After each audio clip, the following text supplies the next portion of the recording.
Well, in the modern world, if you have, you're lucky if your historical memory goes back to breakfast. That's pretty good. Yeah. But in our case, I mean, people, you're right, they don't know the facts. They think we're the Belgians in the Congo or the Dutch in Indonesia or some British colonials, I don't know, in some other part of Africa and so on. And of course, this is not the case.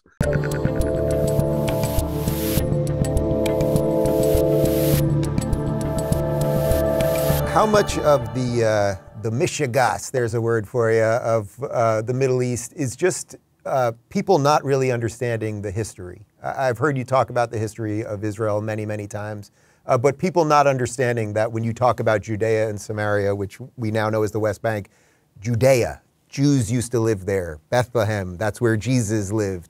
That this is not a place that Jews are foreign from, that people simply don't understand the basic history of the land. Well, in the modern world, if you have, you're lucky if your historical memory goes back to breakfast. That's pretty good. Yeah. But in our case, I mean, people, you're right, they don't know the facts.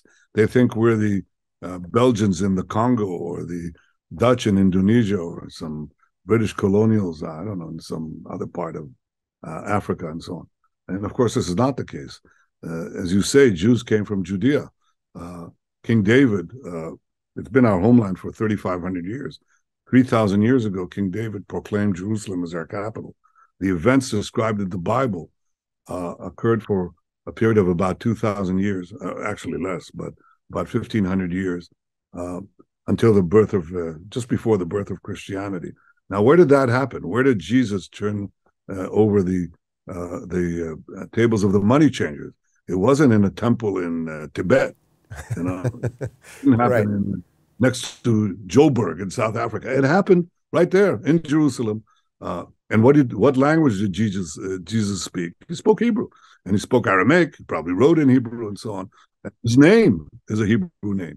He was a Jewish rabbi from the Galilee. So there's an attempt to erase the first roughly 2,000 years of Jewish history.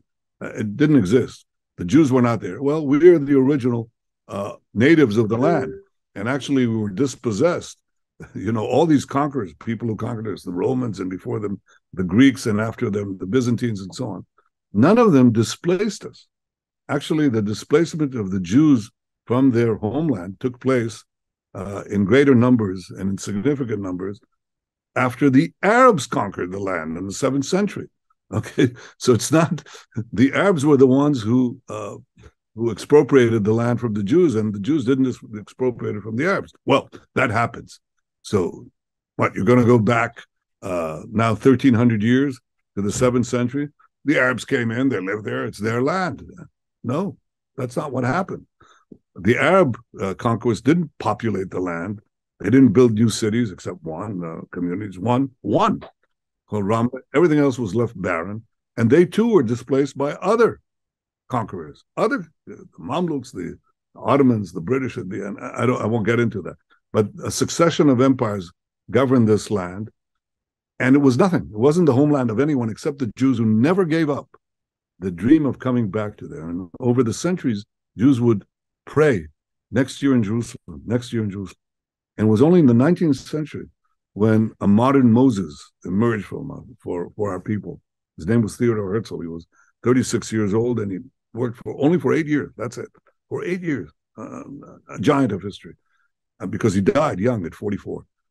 And he said the only way to have national salvation and to avoid what he foresaw would be the Holocaust in Europe would be for the Jewish people to come back to their ancestral homeland.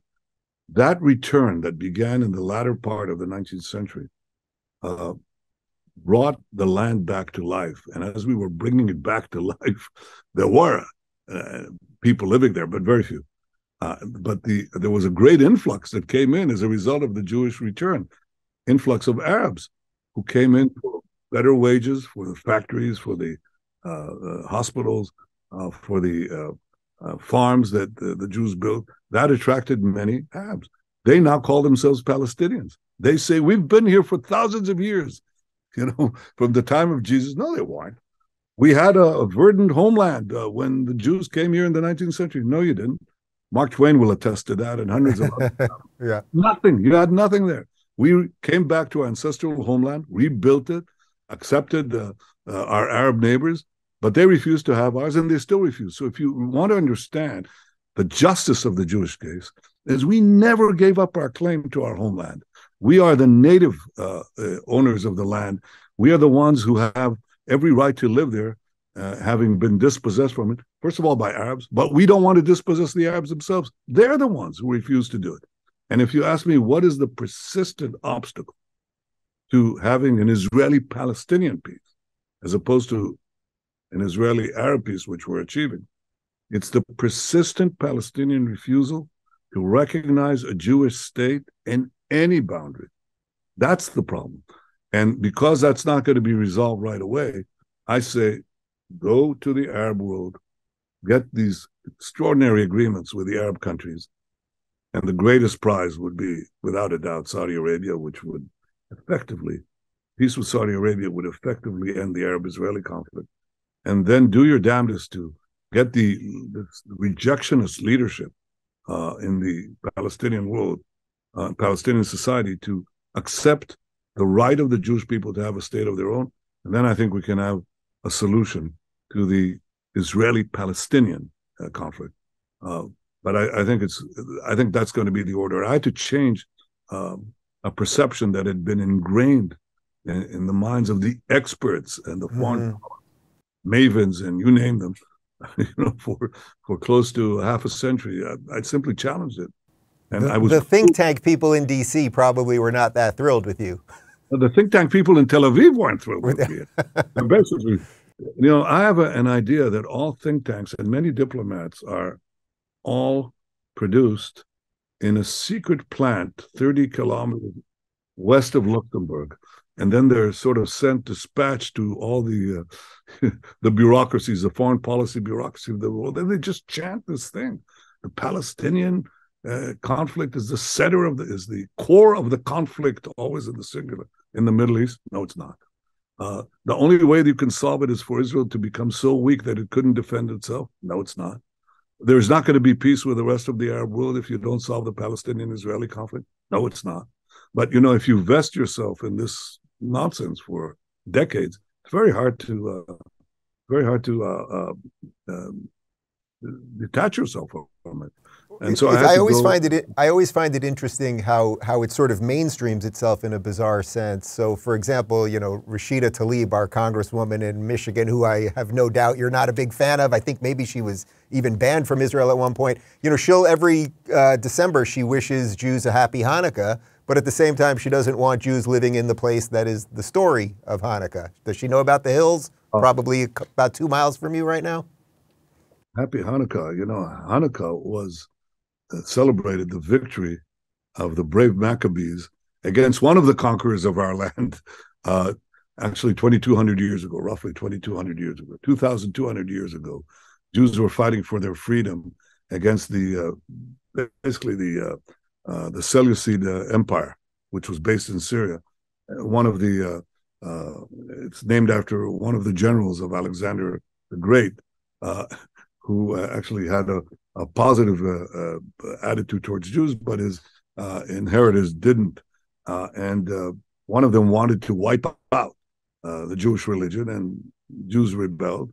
And this rebellion, led by 5 brothers, who each died, they all died in this battle, finally achieved the liberation of the land and the liberation of Jerusalem. That's what we celebrate. The Hanukkah is the liberation of Jerusalem, specifically the cleansing of the Jewish temple. So you tell that to Rashida Tlaib. I want to hear a response. So were the Jews there or not? Were the Palestinians there in Hanukkah, or the Jews were there in Hanukkah? And this exemplifies the tremendous ignorance that you discuss. They just don't know. The Jewish people are probably one of the oldest civilizations, are one of the 2 or 3 oldest civilizations in history. Our attachment to our ancestral homeland is unmatched. A lot of people are attached to their ancestral homeland, but they're not as old as us. And a lot of them lost their ancestral homeland and disappeared.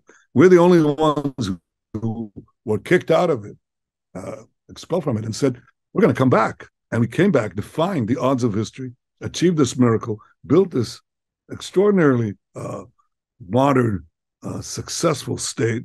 We respect our roots, we respect our neighbors, and we're bringing a light onto the nations principally by incredible technology. And yet they say you have no right to live there. You know, we kicked you out once, we'll kick you out again. No, you won't. It won't happen. Whether you're a Hamas or a Hezbollah or Iran, it's not going to happen. We're not going to let it happen. If you're looking for more honest and thoughtful conversations about international issues instead of nonstop yelling, check out our international playlist. And if you want to watch full interviews on a variety of topics, check out our full episode playlist. They're all right over here. And to get notified of all future videos, be sure to subscribe and click the notification bell.